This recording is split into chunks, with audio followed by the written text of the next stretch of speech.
I would just close that and go to Zoom. Then I'll come back up with questions.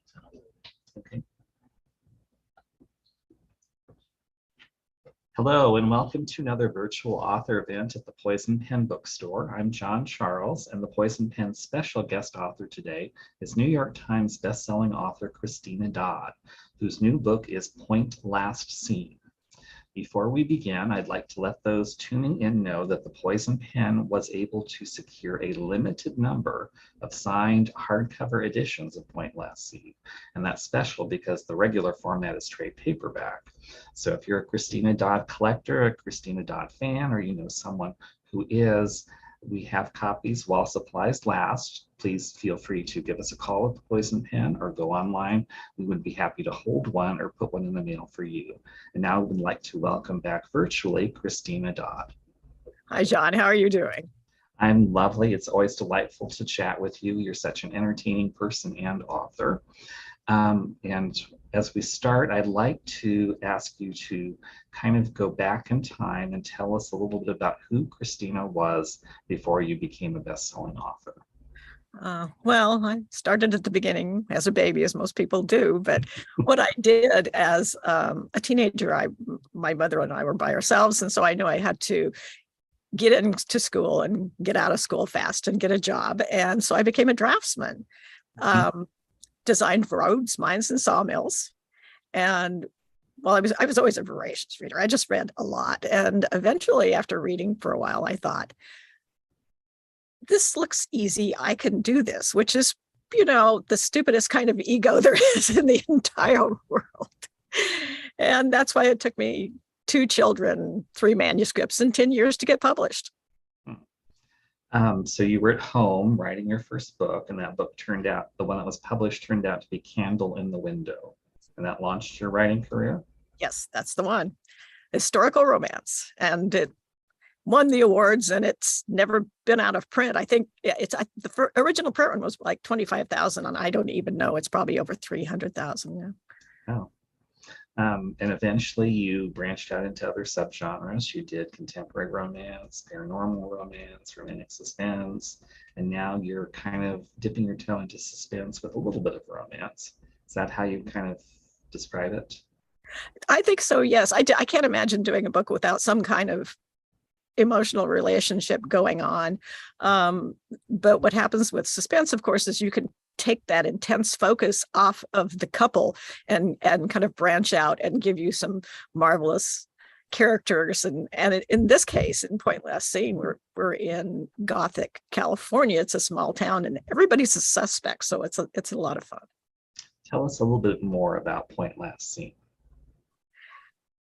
Point Last Scene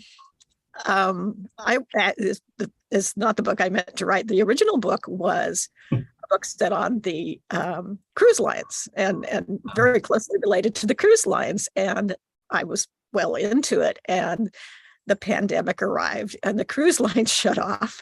And I went, I am in real trouble here. And of course, I stomped around and complained and everything, and possibly decided I wasn't the one that was in the worst shape during this pandemic. It might be like the medical people and the people who were ill. And so I settled down, and I thought, what am I going to write? I don't know what to write. It wasn't inspiration. It was desperation.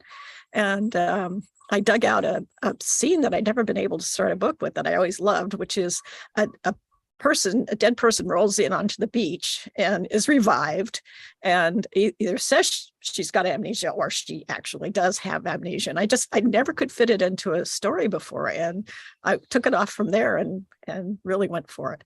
And the thing about writing during a pandemic is that you really get this intense relationship with your characters and with the setting and the story. And it was just, I think it came out really well. I'm very pleased with Point Last Scene. Oh, it's a terrific thriller. The Thank you. female protagonist, when she is revived, she can only remember 2 things: her first name and that she thinks someone was trying to kill her. Well, we know that somebody was trying to kill her because she has marks on the neck. Somebody choked her. So, yeah. And now it's a question of what's going to happen to her in the small town. And in addition to her story, you've got all these other characters. There's another kind of danger plot that's colliding with that. And it's just a fascinating book for all the layers of storylines in it. It was, I was basically, you talk about tropes and amnesia and the tortured hero. And what I did was I took a bunch of tropes and I kind of shuffled them together like a tarot deck. And there we were. We had point last scene. And it's a pretty good suspense, I think. Before we started, John said, you surprised me. And that was really, I like that because John reads so much. Yes, I mean, I love the book because in one way you have all these different plots in one thread, and I've read a lot, so it shouldn't be a surprise to me that I saw where that was going, or at least I suspected. But another one completely took me by surprise, and that's what you love as a reader, when the author can kind of yank the rug out from underneath you, metaphorically speaking. But you see how they did it. It's what Agatha Christie used to do with her mystery. She put the clues there, and you felt like an idiot when you realized yeah, everything was right there. It's so popular. I mean, people just, she sends you on so many different directions. It's just fascinating to watch her. And the town itself is fascinating. I could be wrong, but I thought it was very on trend of you to name it Gothic, and then the heroine has amnesia, which is one of those Gothic romance things where they can't remember. And Gothic is experiencing like a boom in publishing now, whether it's romance or suspense or horror. There's this whole kind of fascination with that, what many of us as readers used to know from the 60s. Yeah, long ago. Yeah.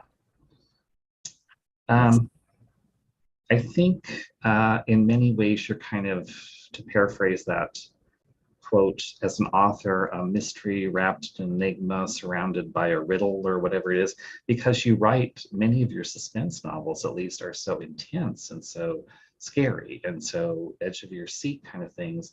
And yet those of us who know you realize you yourself are a reading chicken. Can you kind of explain that dilemma, or that dichotomy, I guess is the correct word? Life is just funny, and you have to get that humor into the story because it makes it real. It grounds it in reality. And all those characters, they're so unique and they're so fascinating. They were funny. I mean, Madame Rune is the fortune teller in town. Gothic is basically, it's got a legend. And the legend is that when the fog comes in and then goes out again, it leaves souls from the dead. And so they've been playing, the entire town of Gothic has been playing on this legend because it's profitable. The businesses like it, but at the same time, there is a little bit of woo about the place. And so we have a marvelous fortune teller who has a great shop and it actually tells fortunes. And it's the characters were so much fun, and it's kind of a trendy place too. So they have a psychic fair during this book, and so we have a lot of tourists coming in, which really helps with, again, suspects. And then you have kind of like a Martha Stewart wannabe lifestyle doyenne that's running the town. Yep. She was. I really admire Martha Stewart, and I just enjoyed writing this person that was very much like her. It was, and I felt like she was very relatable. Yeah, I mean, definitely you see different sides to the characters. Do you ever scare yourself writing these kind of books? Oh yeah, because yes, they are suspenseful. Yes, I have been known to, on the really intense, scary scenes, I've been known to write on them, then I run away and write a different part of the book, and then I come back and write a few more pages, and then I go back. Because I'm basically a big old chicken. So I've always said I like vampires. I think they're, I love to watch all the movies and I'll read the books, and it's because I don't believe in vampires, but I do believe in serial killers, and so that's, that to me is just real scary stuff. For those that haven't read your books, I do want to add the caveat that I'm not a big fan of gory or graphic or any kinds of things, and your books are not like that. Do you deliver almost like a Hitchcockian kind of suspense, where it's more what your mind is doing to you rather than what's on the page. So they're very good. If readers are not sure about them, I could say definitely you won't find a Stephen King kind of read. They're more. Well, if I could to be Stephen King, I certainly would. Yes. The man is a genius, but no, it's not horror at all. And I don't do the spurting blood stuff. But it's scary in its own way. It's, there's a lot to be said for leaving things to the imagination. That's true. How would you, as a writer, define what are the key elements you need in a good suspense novel? Wow, John, good question. You told me to try to stump you, so I've been thinking. I did. No, Jane. I did. Jane did. Jane Ann Kretz, I'm going to get her. You have to start with that. It isn't an enigma. You have to absolutely misdirect people. But the most important thing you can have is good characters. You want to have, for me, I want sympathetic protagonists. And then I want, of course, those wonderful villains that are clearly villains. I love to write those because we see those every day. And then the hidden villain is the scary part. And that they're just marvelous to write. And usually, of course, they really are the monsters. They are, but you have a way of writing your villains so that they're three-dimensional, or they're not just cardboard cutouts, because I think there's some kind of quote that every villain is the hero of his own story. You kind of see that in your villains. Yeah, absolutely. Everybody justifies whatever they do all the time. And, it's your basic, well, she did this, and so I had to kill her. People don't say, oh, it was my choice. Yeah. Another thing that might surprise some readers new to your works is that you deliver on the emotion, on the suspense, on all those big kind of dramatic elements, but you also have a pretty wicked sense of humor. Yes. In writing. Yes. I came by it honestly. My mother was wildly funny, and my husband is pretty fast on his feet. And I know my husband's many times read one of my books, and he says, "That's my line." But like I said, life is funny. People are funny, and you want to be able to lighten up that heavy suspense with something that will make people, what's the saying? Make them laugh, make them cry, make them wait. And that's what's the way to go at it. And I sincerely believe that. I won't spoil it for readers, but watch for a certain scene. I loved it in the psychic's shop. And as you're looking around, there's a little moment where I thought, oh my God, that's so clever. And it's just like 2 or 3 sentences in the book. Other writers would maybe just not even invest the time in doing that, but it's there, and it just kind of illuminates your real flair. Part of my flair is simply that I talk to my readers, and they will tell me stuff. I say, what name should I name this character? And they come up with great names. And I say, what would you name the shops in the small town if you owned one? And they come up with just wonderful stuff. And I'm just like, my readers are really smart people. I love them. Speaking of names, Gothic originally had another name. It did. Okay. It was originally, this is one of those things I actually got online, and I said, what should I name the small town that has some woo-woo aspects? And they gave me a list, everybody named something. And so then we voted on it, and Illusion won. And so I wrote the entire book as Illusion. And then I was reading Jane Ann Kretz's series, which is her Jane Castle series, which is her futuristic romantic suspense, and it's set in Illusion Town. And I went, I can't do that. Jane and I share a lot of readers. And I said, I just can't do that. So I kind of went to the second choice, which was Gothic. And so then it turned out very well. I'm very pleased with the name. Yes.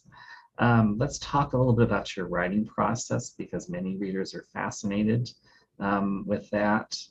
Let me see if I can find your quote. You started out, you've said that you started out more learning to plot your books in advance, but over the years, the more I knew what I was going to write ahead of the time, the less linear I became. Can you I talk about your evolution as a writer in the process? uh, I always do a synopsis first. I don't write by the seat of my pants. I always know where I'm going, and it's not that you don't veer off in different directions, but I generally know what the plot is. I don't usually know who the villain is. I usually change my mind about halfway through on the villain. But it was book number 38. And I was writing, and there was a lot of angst between the hero and heroine, and I didn't feel like writing it. And I was on deadline, and it's like, I don't have time to fool around here. So I thought, well, what do I want to write? So I went to like chapter 20. And I wrote about 5 chapters, and then I thought I still don't want to go back and do the angst, and so I just kept going and kind of skipping around, and eventually I had like the last half of the book, and I was able to go back to the beginning, kind of halfway through, and fill it in the rest of the way. I could kind of see the light at the end of the tunnel, and so basically that book was written backwards. And it hit the New York Times. Nobody's ever said it looks like it's written backwards. People, it doesn't, method doesn't matter. And I know a lot of really, really successful authors, and we don't all write differently, but for the most part, there's a lot of different ways of writing. And I tell people who want to write, if you're getting words on the page, then you're doing it right. And there are people who will tell you there's only one way to write, and that irritates me a lot. Don't ever believe that. There are so many ways to write, and if you're writing a story and it's coming out of you and it's there, you're doing it right. So as you mentioned, you've written books that are series, though that's not in the world of romance and suspense. They're not series in the sense you have to read them in order, but they're connected. Yes. You've written books that have connections. As a writer, when you decide with a new series like Gothic, you're going to start writing that. How does that affect you? Is there an advantage to writing books that will span several titles? Is there a disadvantage? Do you ever write yourself in a corner and have to? Yeah, forget what I did before. Oh yeah, I've done that. Mm-hmm. It's an advantage in that you don't have to reinvent the town every time, and you have the characters set up, and readers get very fond of those characters. At the same time, when you write a really long series, eventually readers are like, I can't invest if it's a 12-book series. They get discouraged, and they don't want to go. They don't want to start at the beginning and go through. So there's the advantages and disadvantages. But like I said, it's great to write a town that I really like, and people that I enjoy portraying, and you like with the minor characters, you like to have them have a story too. You've got a thread going on, and it's so much fun to do that. I like the writing. I think it's fun. Do you have to keep a Bible so you know who did what and who? You would think I'd do that, John. Yeah, I would think, but I mean, you're not the kind. You're more of a daring, we'll use the word, writer. I had one series where I mentioned characters that I carried into the next series, and at some point I realized I'd changed their last name, and which makes readers insane. But it's kind of too late. Still, yes, a Bible would be a good idea. You've talked about your process of writing. For people that might not be familiar, those 2 or 3 people out there with your books, how would you describe? It used to be called, I guess now it's called, your brand of writing. Well, somebody called me wildly entertaining and wickedly witty. Yes. I think it might have been you. I do want to be.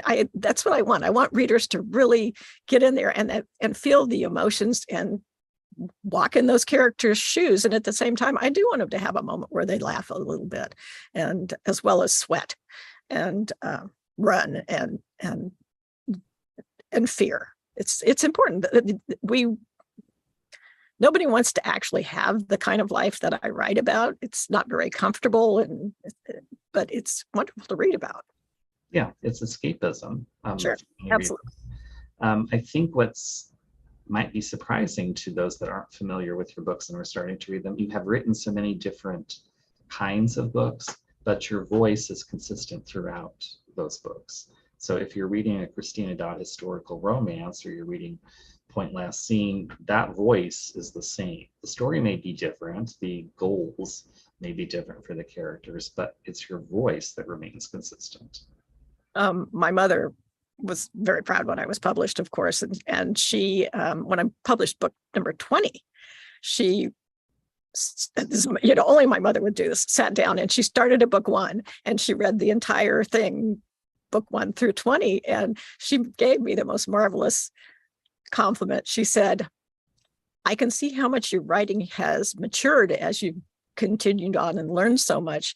And at the same time, I love your first book best of all. Oh. And I thought that was very gracious and nicely said. That is wonderful. As a veteran writer, looking back over the world of publishing, what do you know now as a writer that you wish you had known when you were first starting out? John, the world has changed so much. I used to be able to answer questions like that. Now I don't even know what to say. I really wish there'd been self-publishing when I started. I mean, like I said, 10 years to get published is a really long time and very discouraging. And so I always tell people they can do this better than me if they want to write. They don't have to wait 10 years. They could really get in there and do it. Just simply, I don't think I was stupid about what I did. I just always knew that I should keep writing, because you're always going to see bad reviews and you're always going to see good reviews, and you can't believe any of that. You just have to just keep writing. And if you're really moving along, as in right now, we're talking about Point Last Seen, which is going to be published on Tuesday. And then I've already got one book that's finished, completely edited and ready to go, which is Forget What You Know. And that's going to be out in March. And then I'm already a good ways through the next book. And so that's how you kind of keep your mind off the publishing end of things, is to keep writing those stories. And people escape into my books, but I also escape into my books. People, I have a beautiful view here, and people say, how can you write when you live here, when it's so beautiful? And it's like, well, I'm just going to an entirely different place, which frequently is also beautiful or brutal or whatever. And you kind of submerge yourself into that story and write. It's wonderful. Do you kind of treat writing like many writers do, as every day you have to do a certain amount, or do you write in fits and bursts? Or I do try and write every day, but I don't ever try and beat myself up if I don't do it. Life happens. I mean, you've got to go on vacation. Your kids get sick. Your parents get sick. You break your arm. Something's going to happen. And maybe you just can't write that day. And people will say, I've actually heard people say, well, you're not a real writer unless you write every day. Well, no, give me a break. Yeah. This is book number 58. And there it went. I was waiting for the wind to blow it off. I think you're very right in saying that, because, and it goes back to your earlier comments about, for those that want to be writers or are working at writing, you have to find what works for you. And for some people, I know one writer who, like, for 5 days will basically lock themselves in their room and pour out 80,000 words, and then 3 or 4 weeks, they're not doing anything. But that's the process that works for her. Yeah, sure. Yeah. Wow. I don't even know how my body would do that. Yeah, everyone has to find what works for them. Yeah. I'm a friend of Susan Mallory. She does a really extensive synopsis as in 80 pages. She actually says it's a short draft. I'm friends with Jane Ann Krentz and Susan Elizabeth Phillips. Both of them just kind of write the book and develop it while they're writing. And then there's people like me who plot it. And it's always there. I mean, it's fascinating. When authors get together, they can make your eyes roll in the back of your head because they're so boring talking about their process. Well, I think it's interesting to readers and to aspiring writers, because at some level they are hoping there is that one magic way of doing it, but there isn't. It's A just magic handshake. Yeah, I know. It's just putting the words on the page. that's, I think, the first step. Yeah. Can you talk a little bit about the importance of editing? Because I think a lot of aspiring writers don't take that into consideration. I edit so much, John. I bet I edit as much as I write.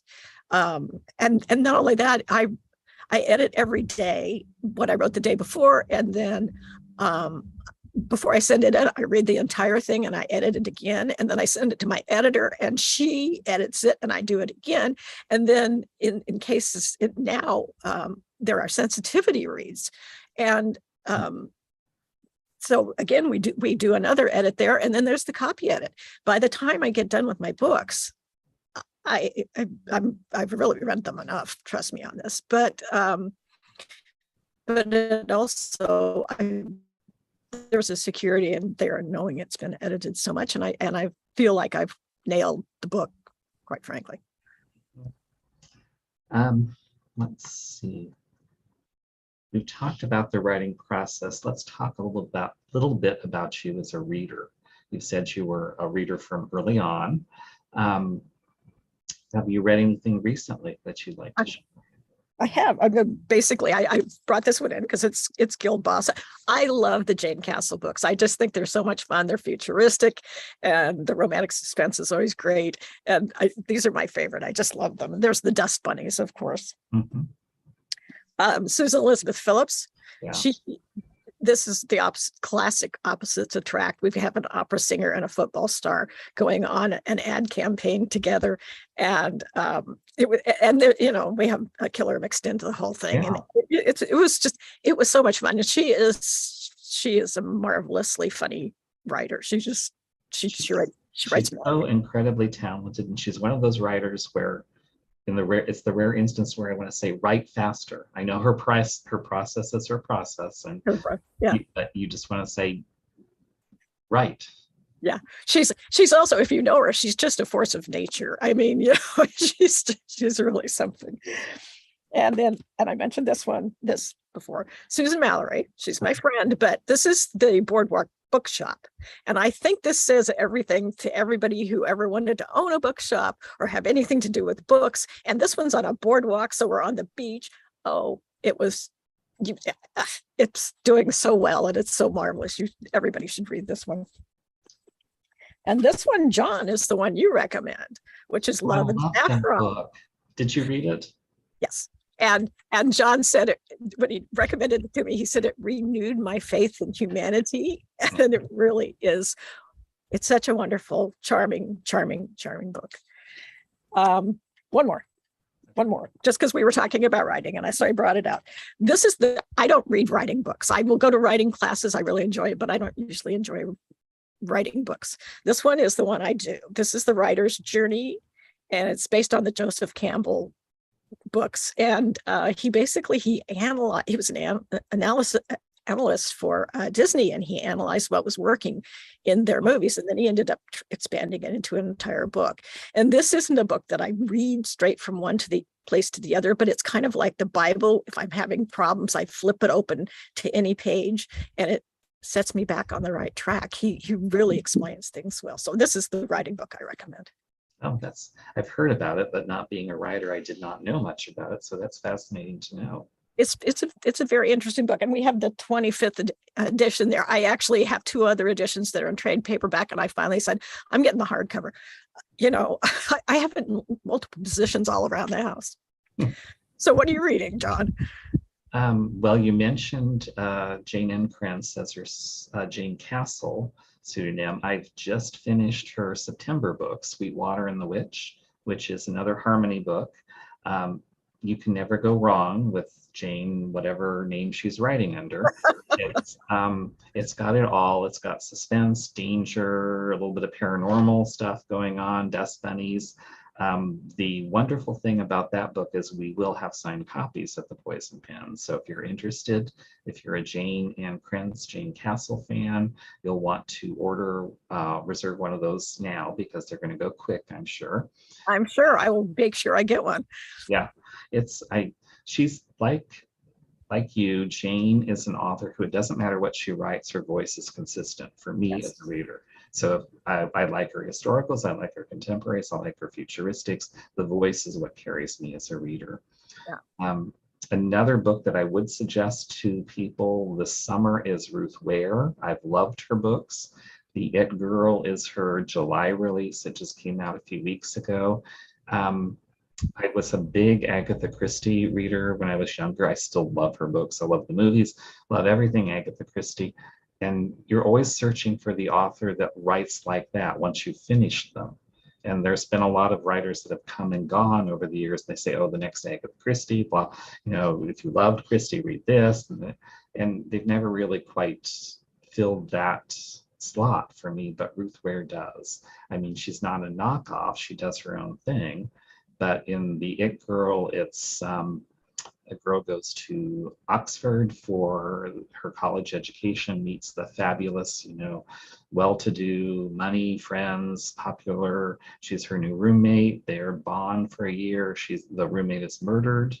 There you go.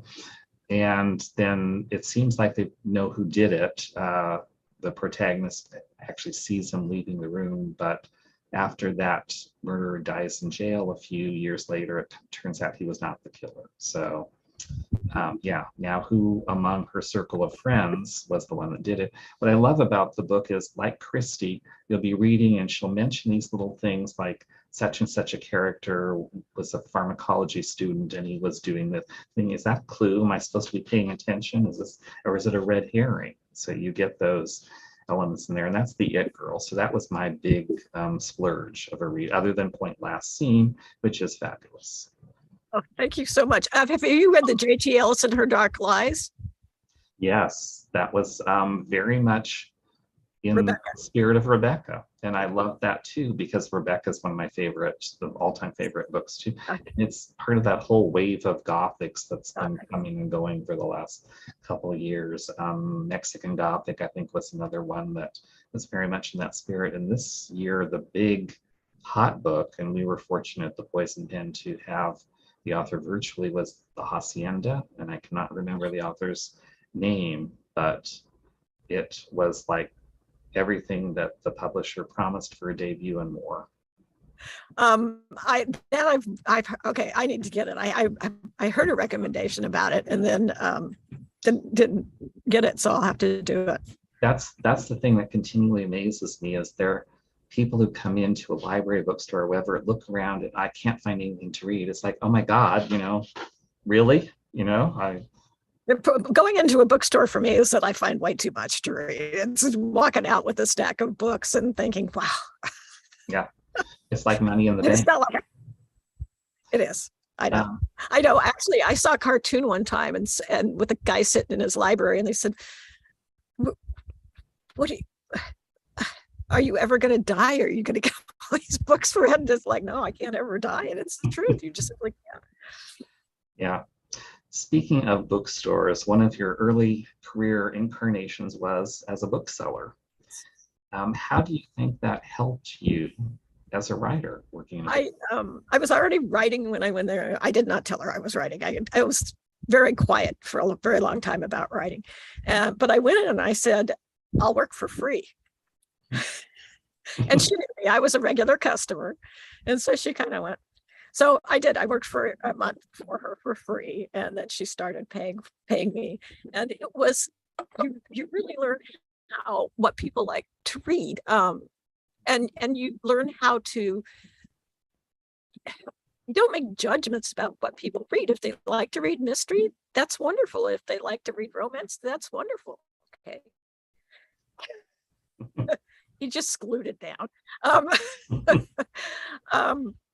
And you learn how to you learn what your customers' tastes are, and you cater to them. It's really wonderful. I remember one time there was a bunch of women in the store, and a man walked in, and we were all laughing and talking and looking at books and comparing books and everything. And he looked around, and I said, "Can I help you, sir?" And he said, "No, I only read literature." No. It's I learned a lot about what kind of covers work. That was a wonderful experience. I just loved it. that was the job I hated to quit. It is fascinating because both in libraries and bookstores, you discover how much a factor chance plays in someone picking up a book. It is about a cover, and we don't like to say judge a book by a cover, but readers are. That's what's drawing them to. There are thousands of books published every month. How else can you do it? Mm-hmm. Yeah, of course they're picking it up. But then for me, after I pick it up, it's the blurb on the back that matters to me. Yeah, you have to grab their attention, and then once you got that, you can kind of hook them with the writing. How much input do you have? Because you have some fabulous covers, some fabulous titles. Do they consult you? Do they just say, Christina doesn't know, marketing's going to do what they do best? Yes, there is mostly that right there. This one, it's so striking because of the pink lettering. It's so unusual for suspense. Mm-hmm. And I'm wondering if we're going to see more of that. But I have finally said, because they kept putting girls with their back to the camera, and I finally said, you got to stop doing that. It's making me crazy. It doesn't, and to me, that's just not a way to draw people in. But I could be wrong. The next one, Forget What You Know, does not have anybody on the cover. So maybe I may find out I was completely wrong. It's trends come and go in publishing, just like in any other place. So it's always interesting and fascinating to watch. Yes. Yeah. For me, I'm always glad to get help with the titles, because titles are tough. Mm-hmm. Yeah, so. It's a challenge. You've mentioned that we can plan as readers for more in the series. Can you tell us a little bit about what's coming next for Gothic? In January, there's going to be an audio exclusive, which will eventually roll over to an ebook, which is a short story called Welcome to Gothic. And I just went kind of crazy, and it's a time travel, romantic Hollywood type time travel, and romance, and a suspense, and a thriller, and it in about 20,000 words. It's a lot of fun. And then in March, it's Forget What You Know, totally different protagonists, but at the same time, it's set in Gothic with the same characters. And the heroine is a florist breeder, flower breeder, and basically the book starts when they are draining a reservoir and find a car and bring it up, and there's a body in the front seat, in the driver's seat, and he's been shot in the back of the head, but he's the only one in there.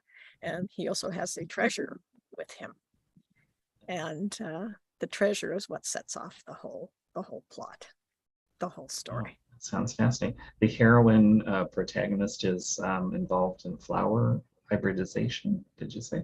She's a flower breeder. Breeder. I was reading a book called Flower Confidential, and just fascinating stuff about the flower industry. Absolutely. And then one of my readers said, they were a flower breeder, and I was like, wow, this is great. So I went with that, and I did as little with the science as I could, because I just don't know enough. But it was. But you are a gardener, so that you probably drew upon that too. Well, I'm not a very good gardener, obviously, or in Washington State, where it's cold all summer long. I seem to remember a bumper crop of lavender one year or something. Oh, there's a bumper crop of lavender every year. Lavender, the deer don't eat it, so we planted a lot of plants, and then they propagate, and then the entire place is covered with lavender right now. Do you want me to move you around so you can see? I would say yes, but since I'm the only person here, if anything goes technologically wrong, we're doomed. So we'll have. Oh, I would be the one that was doing the moving, not you. Oh, okay, sure. Give us a. Hang on. Let me see here. All right, let's see. Can you see what we're looking at? Yeah, it looks like flower beds. Oh, there's the lavender. Yeah, there's the lavender. And we've got, wait, I'm going to keep walking. Okay, can you see over there? Oh, yeah. That's the stone circle in our garden, and yeah, more lavender. Yeah, I'm really jealous. You have such a beautiful home. Oh, thank you. We do. My husband designed it. He was a home designer before he retired. So I think we have time for some questions from your many fans out there on the different platforms. The first question, I can't quite make out the name, but the question is, how do you deal with other authors who are jealous of your TikTok fame? And for those that don't know what that is, can you explain? oh, TikTok is the new trendy social media, and you just do quick little videos and pop them up there about books or we live in the middle of the forest. I put up a lot of things like, oh, there's an owl out here now, that kind of thing. Also, no, authors don't get jealous. We're all just trying to, my author friends are really lovely people. I have to tell you this.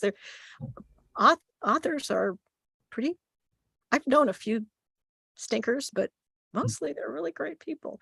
And so no, people are jealous. And TikTok is very interesting. It's very young. It does, yeah, it's definitely skewing towards a younger readership. Have you thought about expanding to book talk? TikTok, all you have to do is add the hashtag book talk. And so, yeah, if people want to find me, they can, obviously search for my name, or they can hit that book talk. And as soon as you hit that hashtag, you'll get so much material. Probably just search for my name first. I just popped something up right before we came on, because my husband and my daughter were power washing the steps, and what they did was the steps were really dirty. So what they did was power wash in point last seen. And the date of release, which is 7/26, and which made me laugh. That was very funny. Very sweet. Another question from a reader is, have you ever thought about going back to historical romance? No, I feel like I think I did 29 historical romances. I feel like I wrote myself out with them. I never say never, but no, probably not. I still, when I write books, I like those dual stories where you're going back into the past and there's a history that's influencing the future. And that to me is you can see the combination of the two different genres for me, with the suspense and the history. Fascinating.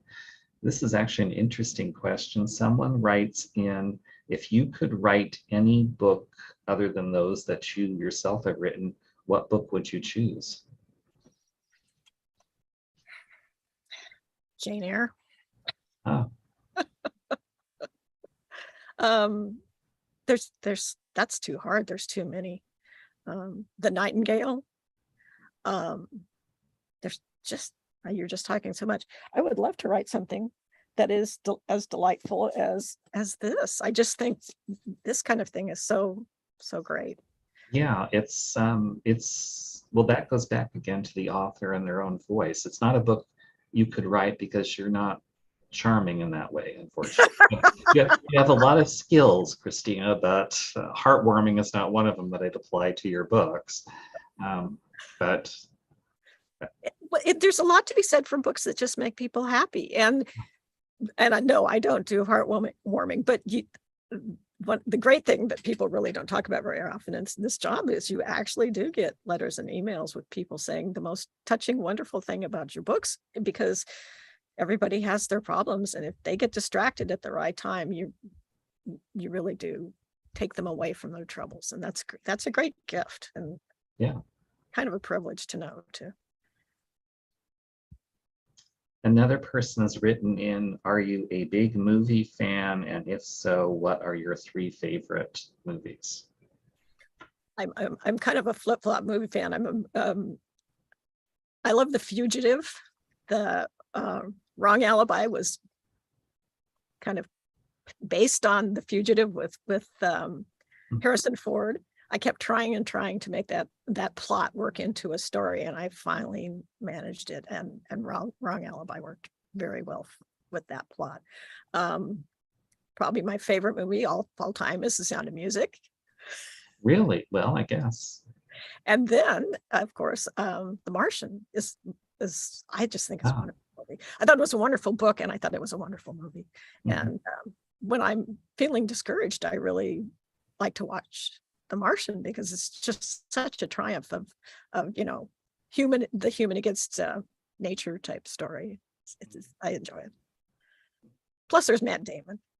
Well, there you go.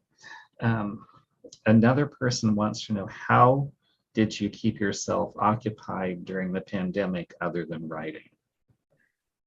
A lot of gardening and a lot of trying to ignore the news. But yeah, we my husband and I were up in the woods, and we were alone, and so there was a lot of discovering that you really shouldn't be together 24/7 if you're married, and we so that was difficult, but basically we just survived and kept putting one foot in front of another. And I think, like everybody else in the universe that survived, went through that year, we're changed, we're different people. And I also feel like we have, it's like watching a rocket launch in a group, or seeing a disaster in a group. It unites you in ways that will never go away. All of us who lived through the pandemic understood what happened, and we're united there. This next one is a bit confusing, but the question is it true you can attribute much of the success of your books to a canine co-author? My husband and I raised a dog for canine companions for independence, as an assistance dog, and we sent him away to college to become an assistant and for a handicapped person, and he flunked out. So when he came back, he was very helpful for me. Those dogs are really just lovely, lovely dogs. And he would, when I had a book out, he'd pose with headphones on, and I'd say he's listening to the book. And at one point I wrote an article and said, well, he wrote a book called Jane Airedale, and so yeah, Ritter was a lovely dog. Another person wants to know, how much input do you have into the audio versions of your books? They let me pick out the narrator. Usually they give me several choices, and then I can pick it out. The narrators are, they're voice talents. They're actors and actresses, and they're so amazing with what they can do with these stories and the characters. I'm totally amazed, admiring of what they do. Someone else wants to know, if we like reading your books, can you suggest another author similar? Well, Jane Ann Krantz. Yeah. No, who else, John? Oh, probably Allison Brennan might be another good choice. Oh, no, she's very good. Lisa Gardner, maybe, depending on the book. Yeah. I think if you're talking suspense, those would be the ones I'd think of first. Yeah. I have trouble comparing my voice to anybody else. I don't. Yeah, it's not something I can do. Yeah, you're not ever going to find another author who writes. That's what drives me crazy, and I internally fume when this comes out. When someone asks me in the library, when I worked in the library or in a bookstore, I don't say anything and just on the inside screaming, I want a book exactly like. Yes. It's like, no, there's no book exactly like another. Even the same author may not write the same book. You can find books that are similar in tone or similar in plot line or all those things. But if you're looking for a book exactly like another author, it's going to be a lifelong search and futility. Exactly. No, it never does. I had one of my customers when I worked in the bookstore came in, and she said, all I want to do is feel like I did the first time I read Kathleen Woodiwiss. That says it very well about what people want to read and why they want to read it. It's that feeling that they're looking for. But you just have to keep reading, and you're going to find different stuff that you really like. Yeah, it's definitely a testament to the power of a book with a reader, and you want them to find something similar. It's just, as a reader yourself, you have to be willing to be open to a little bit of a difference in things. You can't. But one of the things, other things is that readers really like certain tropes. I mean, I have several amnesia books because I just love reading them and I love writing them. I just feel like you have somebody who looks in the mirror and says, "Who is this person?" And looks at other people and says, "Are you the one that tried to kill me?" And then they look in the mirror again and think, "Am I a murderer?" They know nothing about themselves. And so to me, the amnesia trope is absolutely one I love. I love the tortured hero. And I think people, when you're trying to direct people, or when they're reading that copy, that's what they're looking for, is which story do I really like? And that's what makes people try new authors, besides recommendations from experienced booksellers, because the booksellers really they know what you like and they can read what and you go back in and you give them more feedback, and they eventually really zero in on what you're going to enjoy. I think that's very perceptive of you to say that. It's kind of, and you see that kind of reflected also in publishing when one book becomes popular. I'm thinking of Lucy Foley when she hit the bestseller list, and that was a group of people trapped in an isolated location with a killer, which is not exactly a new idea. It goes all the way back to And Then There Were None, but all of a sudden that seems to be like the thing to write in suspense. And there are some really good books that have taken that trope, as you call it, and created really entertaining books. But I think readers are trying to capture that same experience, and somehow that trope does it. Yeah, no, it's a very clever one, and it'll wear out eventually, but it'll come back in 30 years. You'll see it come around again. Oh yeah, it's like the whole boom in romantic comedies and contemporary romance. People are like, this is such an exciting, fresh new thing. I'm thinking, really? Think back to 1999, with Bridget Jones's Diary and the first boom in chick lit. Yeah, exactly. The book industry is just endlessly fascinating to me. I'm always interested to see what people think about it, and hear people's reviews on the books. Yeah, it's definitely interesting, and lest we think we know too much, there were people that predicted 20 years ago the printed book would go the way of the dodo, and it's still doing quite well. Yes, it is. And bookstores are doing very well. I was reading about the revival of bookstores that occurred during the pandemic because people were reading so incredibly much, and that was a great thing. Yeah. Another question from someone is, how hard was it to transition from historical romance to suspense? It was challenging, but one of the reasons I've changed my genres is because I've been published for 32 years. After you've been published for 32 years, you are afraid of getting stale. Certainly I was afraid of getting stale, and I like challenges. And so that's exactly what I was doing. When it comes to historical romance and contemporary suspense, when I was trying to get published, my first book was a historical romance. My second one was a contemporary suspense. And then my third one was Candle in the Window, which was a medieval historical romance. And that's the one that got published. But I was always zipping back and forth between them anyway, because that's what I read. I actually read probably everything except mystery. And so it was challenging, and I like the challenge, and that's why I keep doing ridiculous things like changing genres, which makes readers insane. Then I moved to paranormal, and now I'm in suspense, and so they don't know quite how to. Well, on the plus side, at least you haven't changed your name 3 times like certain other authors we could mention. That's exactly right. No, I haven't.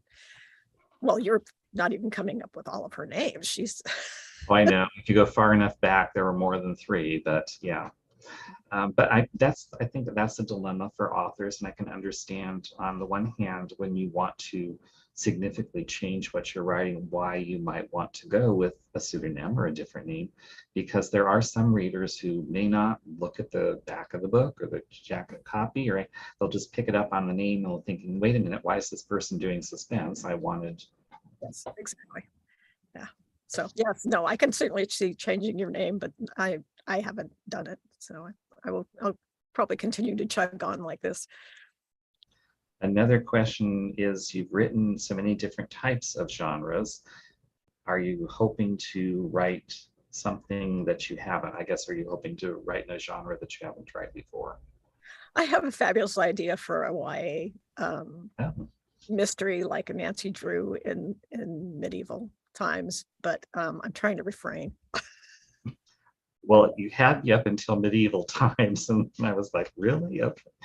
Um, The problem with people will say I have a really good idea for a book. You should write it, and it's like I have so many ideas for books. I don't need more ideas for books. What I need is the time right. to write them all. So Do you keep your potential ideas like in a file somewhere, or? yeah, yeah, yeah.